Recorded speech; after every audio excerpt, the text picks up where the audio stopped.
Hello mga kataris, ito na naman po si Madam Mamay nyo. Ano nasasagap natin ngayon? No? Yung energy na ikaw ba yung person na nag-overthinking na naman, no? Maraming iniisip, mga pagdududa at selos, laging nag-aaway at nagtatampuhan, pero bago matulog, nagkakabatid. Pero naiisip mo pa din kung darating ba yung point na iiwan ka ba ng partner mo. Ito yung energy na yun, ha?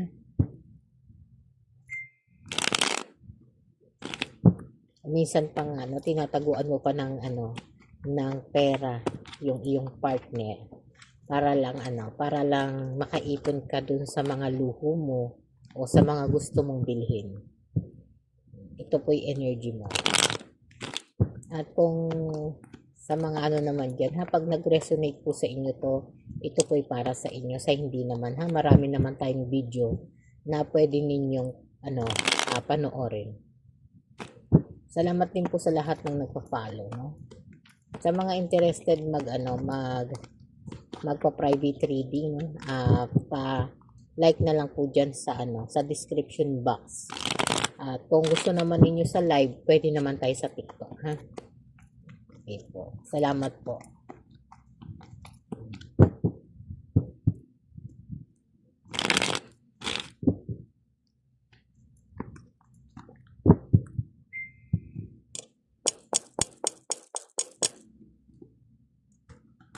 Nagdadalawang isip ka, no? Nagdadalawang isip.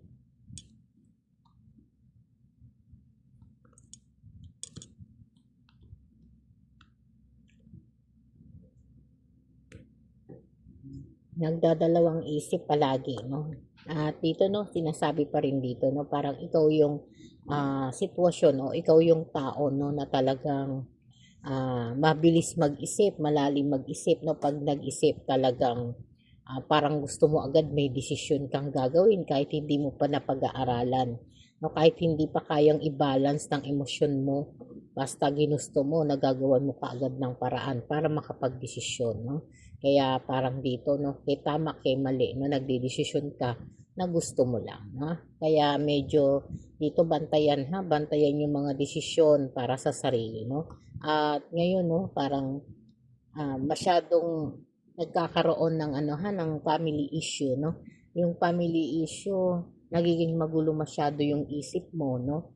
Nagiging magulo yung isip mo, madali kang magalit, no? Madaling mag-isip ng mga bagay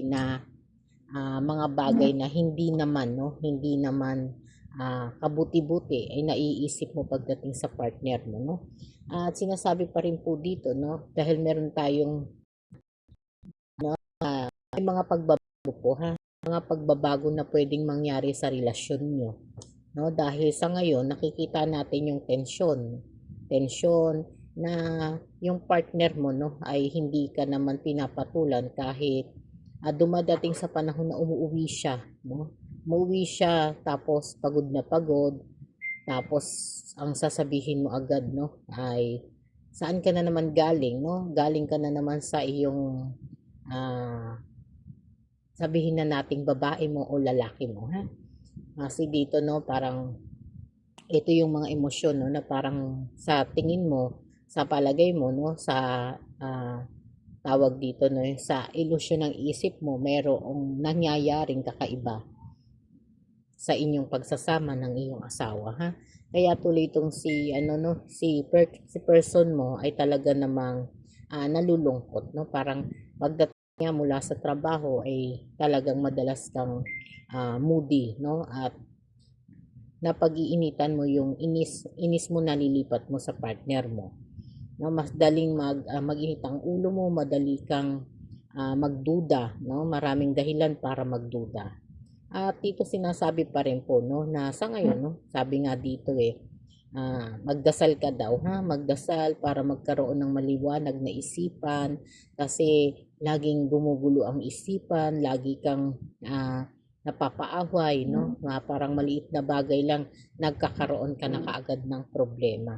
Nagkakaroon na ng mga dahilan para ikaw ay uminit ang ulo, no? Kaya tuloy ang iyong partner ay talaga namang nagkakaroon po ng ano no ng sinasabi na parang pag-aalala, no? Parang sa ngayon, no, parang mas kailangan mo kasi ng kausap na higit na makakaintindi sa problema mo sa emosyon.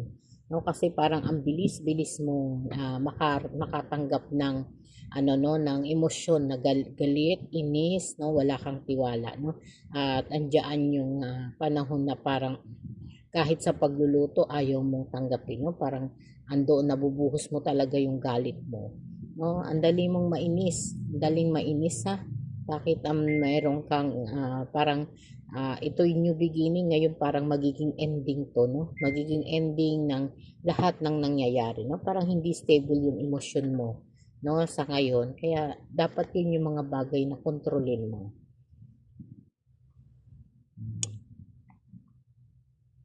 Kontrolin mo yung emosyon na yan, ha? Kasi yung emosyon na yan ay nagbibigay sa'yo ng maraming problema. Lumabas po si The Devil, ha? At dito nakikita natin na sana masaya naman kayo, no? Sana masaya naman kayo sa inyong pagsasama ng person mo, no? Pero sabi nga dito na isurrender mo daw po, no? Kay universe yung mga bagay na gusto mong isurrender para magbago yung kalagayan. Kaya minsan yung partner mo, no, umuuwi na lang siya ng lasing, no, at madalas kayong nagtatalo, no. Sinasabi niya din dito, no, na parang nasisisi niya yung sarili niya, bakit ikaw yung minahal niya, no, bakit ikaw yung pinaglaanan niya ng panahon na parang wala lang, no, parang andun ka lang sa sistema na pag nagkamali siya ay sisisihin mo siya, no? Pagka nagkaroon siya ng problema, iiwanan mo siya, no? Yung parang sinasabi niya mabait ka lang kapag ano no, may napapakinabangan ka sa kanya.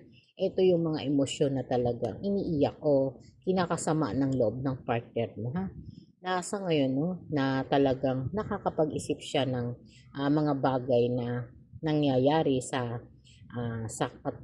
kasalukuyan dahil nga sa tuloy-tuloy o sunod-sunod na pagtatalo ninyo kahit sa maliit na bagay, nakakagawa ka, nakakapag-isip ka ng mga bagay na hindi na naaayon po, no, sa inyong relasyon. O kaya ngayon sinasabi pa rin po dito, ha, na talagang andoon yung andoon yung panic, no, andoon yung emosyon na talagang nagkakaroon siya ng panic, nagkakaroon siya ng trauma, no, nagkakaroon siya po ng trauma sa pagsasama niyo, ha. At yung pagsasama ninyo yan yung mga nagbibigay po, no, talaga ng kaya ang gusto niya lang naman magkaroon kayo ng masayang pagsasama, masayang relasyon, no. Kung maaari ayaw niya talagang magkaroon kayo ng mga problema, ha. Kasi parang hindi niya naman daw pong pinangarap, no, na mag-ending o maghiwalay kayo. So ngayon, no, parang ito yung mga kahinaan niya yung mga lahat ng nasa harapan niya, no. Kaya sa ngayon, no, natatanong mo tuloy kung iiwanan ka ba ng partner mo kahit sa kabila ng lahat, no.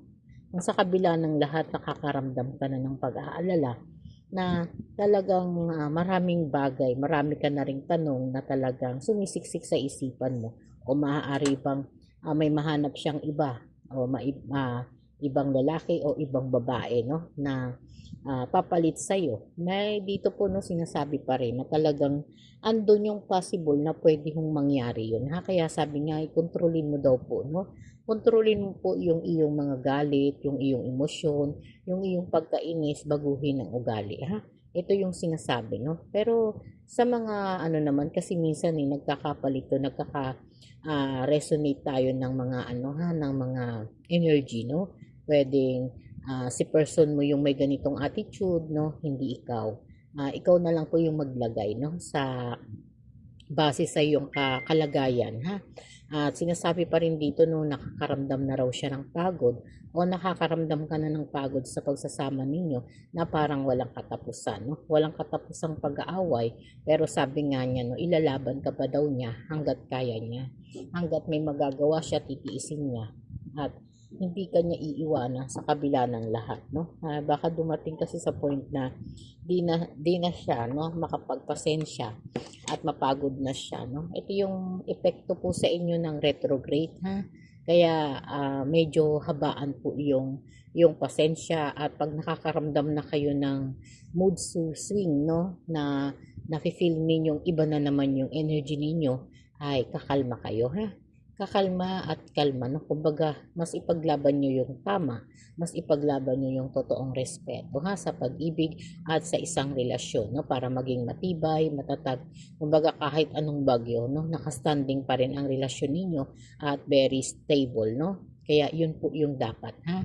At medyo baguhin yung mga dapat baguhin para hindi kayo maapektuhan ng emosyon o ng retrograde sa panahon na to, ha? Okay po, marami pong salamat.